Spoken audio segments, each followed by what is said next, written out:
ములుగు జిల్లా ఏటూరు నాగారం మండలం కోయగూడ ఎల్లాపూర్ గ్రామంలోని లంబాడి తండాలో డ్రైనేజీ వ్యవస్థ పూర్తిగా దెబ్బతినడంతో గ్రామస్తులు తీవ్ర ఇబ్బందులు ఎదుర్కొంటున్నారు. కాలువలు మురుగునీటితో నిండిపోవడంతో దుర్వాసన వెదజల్లుతూ పరిసర ప్రాంతాల్లో నివసిస్తున్న ప్రజలకు ఇబ్బందులు కలిగిస్తున్నాయని స్థానికులు ఆవేదన వ్యక్తం చేశారు. వర్షాకాలంలో పరిస్థితి మరింత అధ్వానంగా మారి మురుగునీరు నీరు ఉండడంతో దోమలు, ఈగలు పెరిగి అంటువ్యాధులు వ్యాపించే ప్రమాదం నెలకొన్నట్లు తెలిపారు. పలుమార్లు గ్రామ సర్పంచ్, గ్రామ పంచాయతీకి సిబ్బందికి సమస్యను వివరించినప్పటికీ ఎలాంటి చర్యలు తీసుకోవడం లేదని ఆరోపించారు. డ్రైనేజీ కాలువలు వెంటనే శుభ్రపరిచి మురుగునీరు నిల్వ లేకుండా శాశ్వత పరిష్కారం చూపాలని గ్రామస్తులు అజ్మీర్ రాజకుమార్ అధికారులను కోరారు.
రాజ్కుమార్ అని నేనండి. ములుగు జిల్లా ఇరునార మండలం కామనార్ గ్రామ పంచాయతీ లంబడితండ గ్రామానికి చెందిన వాసి నేను.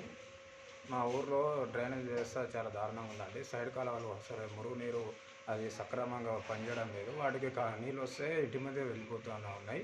వాళ్ళే సర్పంచ్ కానీ గ్రామ సిబ్బంది కానీ ఎంత చెప్పినా కూడా వాళ్ళు పట్టించుకోవడం లేదు. ఈరోజు ఇస్తాం రేపు ఇస్తామని అంటున్నారు కానీ వాళ్ళు తీయట్లేదు. అవి చాలా దుర్వాసనగా వస్తున్నాయి, చాలా ఇబ్బందికరంగా ఉన్నది. ఇప్పుడు వర్షాకాలం బ్లీచింగ్ కూడా వేయట్లేదు, ఏం వేయట్లేదు.